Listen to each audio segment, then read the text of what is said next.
Hi, this is Randy Finney with Right Side of the Chart, and this is a late session update for Tuesday, November 17th, 2020. What we're going to do, I would like to look at some commodities, do an update there, and figured I'd squeeze in a quick update on the broad markets here. What we're looking at is the 15-minute chart of QQQ that I've been sharing lately that has this uptrend line we're watching. This also shows through on the 60-minute chart, and as I said earlier, you really want to see a solid 60-minute candle close. So you won't see a 60-minute candle on the Q's a 15-minute chart, which we're looking at. You have to jump back, and we'll look at that in just a second. The same trend line can easily be replicated on the 60-minute chart. And there's our divergence line. So you've had this negative divergence building right here on both the PPO and RSI, just like you had a divergent high there preceding that drop, just like you had a divergent low right here preceding this rally. And so that would indicate, once we get a, solid break of this trend line, it's not been impulsive. We're under it, and that's what I wanted to point out. Now we're heading into close. We have 45 minutes to go.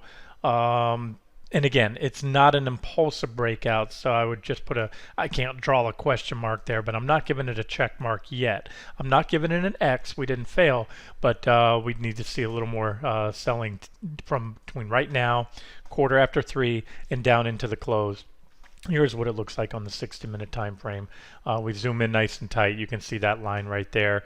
And again, we have the making of a 60-minute candle, but the 60-minute candle is in progress, and that's not going to be finished until the close today. So that's what we need to see. Otherwise, it can snap back up, close on or above the trend line, and then we don't really have a sell signal. And late in the day, I'm not crazy about late day sell signals, especially the closer you get to the close. Anything happens, especially within 10 minutes before the close, you get that end of day position squaring. That's usually where every day you have ETFs and mutual funds have to square off their positions by the 4 p.m. close, and so you can get some wonky buying or selling due to the buy programs kicking in. And again, I try to not factor that in if you get a breakdown or a breakout in those final minutes of trading, because it often doesn't follow through the next day. Okay, and that NQ, NASDAQ 100 60-minute chart, remember we want to see QQQ and NQ breakdown. Here's the trend line as I showed it this morning. A few candles through there, but again, nothing even remotely close to a solid 60-minute candle close. I'm going to have one technically a little 60-minute close there. These other ones jumped right back up and on there, but not a solid 60-minute. We're breaking below there. What I can do at this point, you see we have I allowed right here a little candlestick shadow, that skinny part down through there. And now we have a few more candles that have popped their head down below there, but again, not impulsive. So what we can do now is I'd like to fit this trend line a little better. Now it comes in, captures this reaction low right here instead of this previous one I had, as well as numerous reaction lows there. So there's our new trend line to watch. And again, with a little less than 45 minutes to go, we're still above trend on NQ. And also this morning said ES, you'd need to see first of all NQ and QQQ breakdown and a solid break below the 35.94 support, and we didn't get that. We had a little punch down there and snap right back up. So you still have ES above. This is only minor support. It's not very significant. There's only a few reactions, a couple here, and then some recent reactions. So that's what we need. Until then, the near-term trend is up. We had a divergent high right here recently, some little negative divergence. If ES, the S&P 500 wants to pop on up, there's a previous high, there's a previous reaction high. I should say 2 previous reaction highs. If it pops on up anytime soon, you can see here the indicators are lagging so much that we're guaranteed to have negative divergence. Now you can have divergence building and it can be burned out. So what you want to see is if you do get that marginal new high, let's say later today or tomorrow, you want to see then a reversal, PPO turn back down, put in a lower high, and that's what gives you the negative divergence. So that's why I like to see the bearish crossover to effectively put in a lower high. Otherwise, a momentum indicator can keep climbing, and then take out the other divergence. So that's it. No sell signals. I can't see a reason to short right now. If you're long, I already shared my thoughts. We're kind of inching higher.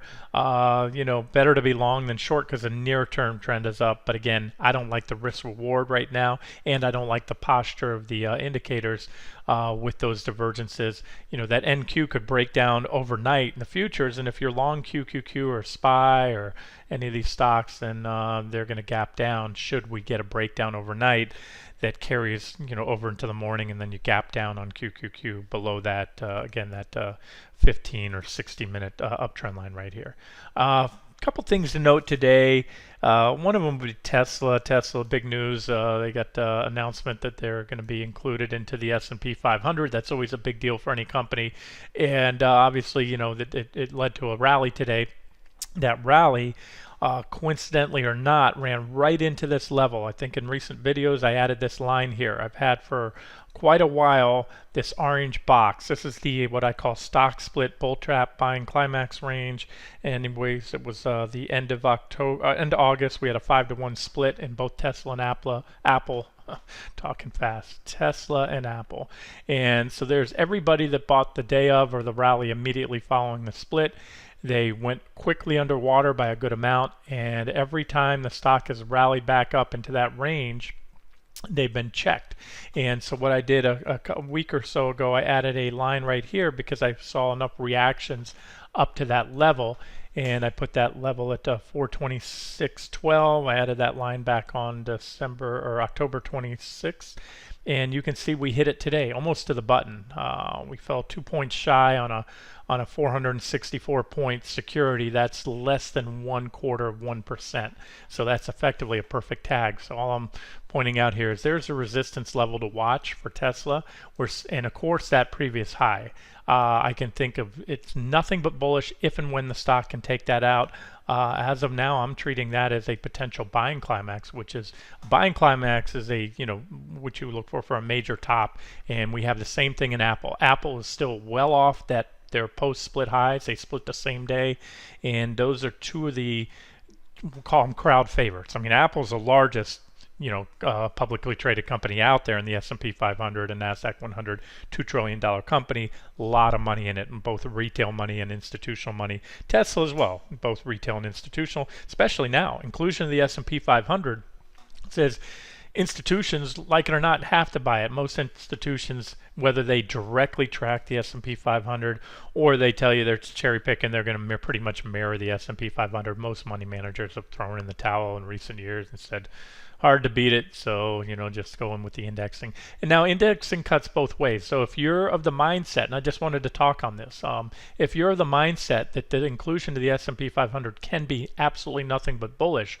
again, it typically is. It's a good sign when a company gets there. Not only does it show you the company has met certain metrics and criteria to meet that inclusion. It's not just market cap. It's profitability. Tesla's expect to have another profitable quarter, things like that. But where I'm going with it, just like the media was hyping these splits, and Apple and Tesla is nothing but bullish. The stock's doing great, going to go higher and higher, and that wasn't the case. And what happens is, the S&P 500, you're going to live or die by it when you're included in that index. What I mean by that is when the tide is rising, the stock market's going up, money is flowing in, you putting your money in your 401k, buying the equity, shifting your money from bonds into stocks, or just buying the S&P 500 or buying mutual funds that have these names in there.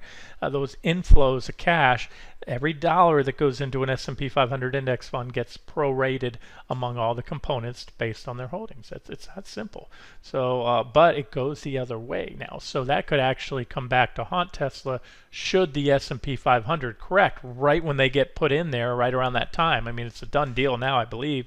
And so if all of a sudden the tide shifts in the S&P 500, well, poor Tesla, good company or not, they're going to be subject to the outflows of the S&P 500. So something to watch. I just want to say it's not a foregone conclusion that this stock goes to all-time highs and takes out that previous high. Most certainly a possibility. And I really don't see any sell signals right now, but I'm just watching first and foremost, again, this level right here, pretty big resistance level, and then that previous high. Like I said, hard to argue anything but bullish if and when the stock clearly puts that previous high in the rearview mirror. Okay, moving on, let's talk, well, Guys, I changed my mind. It's almost 10 minutes into the video because I spent a little more time on Tesla. I was going to do the brief update on the markets, and let's break it down. I'll do a separate video on commodities. There are quite a few things I want to show you. I still very much like those as a portion of long-term funds, investment funds, trend trading. You never put all your eggs in one basket, and that includes any one asset class. In other words, you might think you're diversified if you have all your money in commodities, but you have corn, wheat, soybeans, and um, you know, uh, some other oil or something. But no, you have all commodities. You're really not diversified. A properly diversified portfolio has a certain percentage in equities, aka stocks, maybe a certain percentage in bonds. I've spoken quite a bit to that in recent years. I think this is the only point in history that a very strong case can be made to just avoid bonds. I see very, very little, almost minimal upside in just about all bonds, junk bonds, corporate bonds, treasury bonds, for reasons I've talked on before.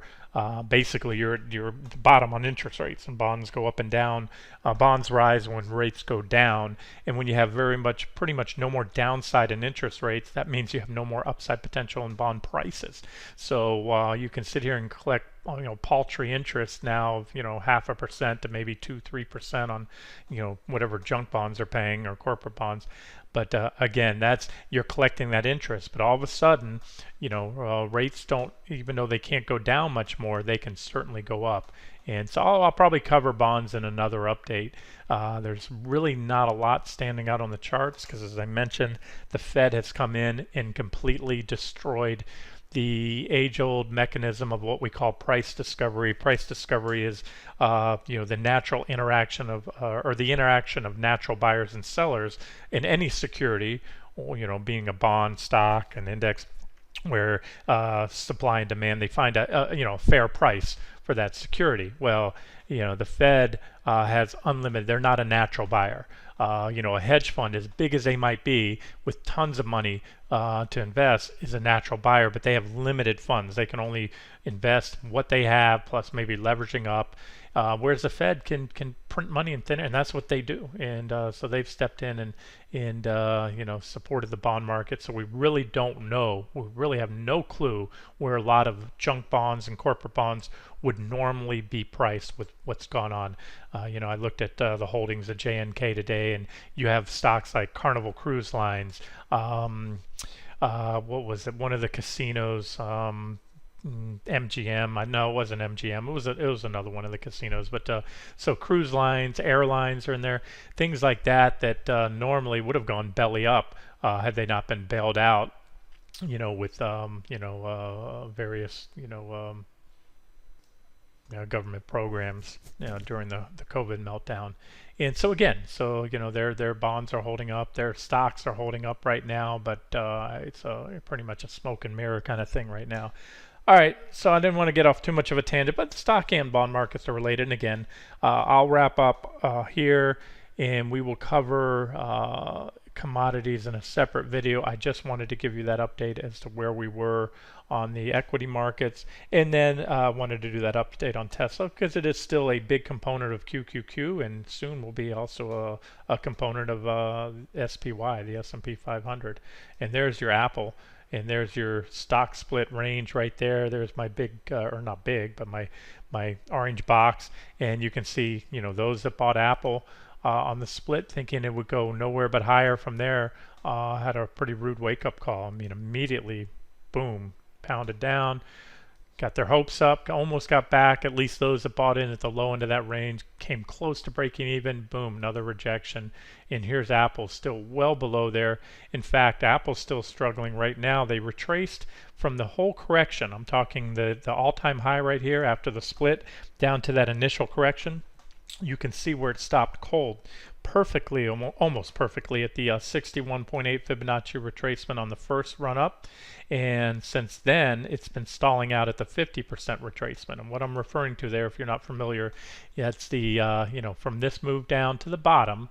This says, and these are key Fibonacci levels. A lot of traders use these, incorporate them to their trading. You'd be surprised how often they work. These are the big levels, 38.2%, 50, 61.8, and that's it. So we retraced 61.8. And so that is so far just a typical retracement of a counter trend wave. So in other words, a case can be made when you zoom out longer term that maybe Apple did put in a major top here. Maybe, maybe not. Time will tell. But if so, then that's just a typical counter trend rally. And so far, this next counter trend rally, we stalled at that 50%. You can see the dash line right here, and that takes us to the 50% fib retracement. So there's Apple really sucking wind, and as I've talked about, we do have what could be taken as bullish, a lot of rotation into other sectors, beat down stocks, companies that really took it on the chin during COVID with all the hopes of there's a couple vaccines showing some promise out there. And so we've seen those stocks rally. And again, as I talked about yesterday and in recent days, glass half empty, meaning if bearish says these are the market leaders, Apple, Microsoft, Amazon, Facebook, all of them off all-time highs, moving around sideways range. They're lagging behind the broad market. The S&P 500 recently made new highs. Many sectors did, but not the market leaders. All of them have been lagging behind, and that can be construed as a red flag, or the glass half full, bullish optimistic scenario says this is natural rotation. A lot of money were in those stocks. A lot of people were buying tech stocks after COVID, and they're moving into other things.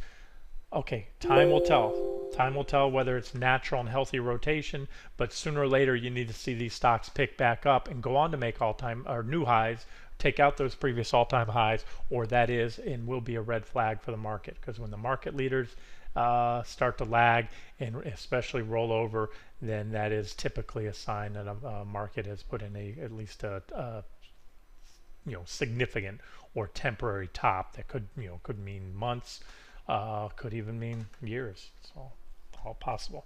All right, let me wrap it up here, get it out to you guys, and we'll pick up tomorrow. I don't know if we're going to have any definitive. Moving a little lower here, so I said I'd wrap up, and I'm looking at that. That's a pretty impulsive candle, and it's only 3:30. So if they dump it into the close, right now it's a breakdown. Like I said, it's a breakdown, little support right here. Let me look at that NQ.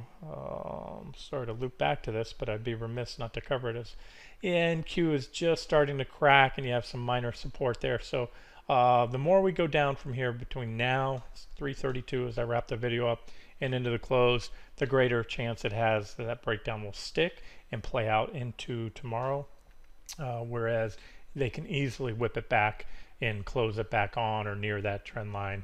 And then if so, there's a potential we can push up here and just continue to extend this uptrend line and that divergent high that we have so far. All right, we'll wrap it up here and pick it up tomorrow. I will follow up either later today or tomorrow with the commodities video. This has been Randy Finney with Right Side of the Chart. Hope you enjoyed it.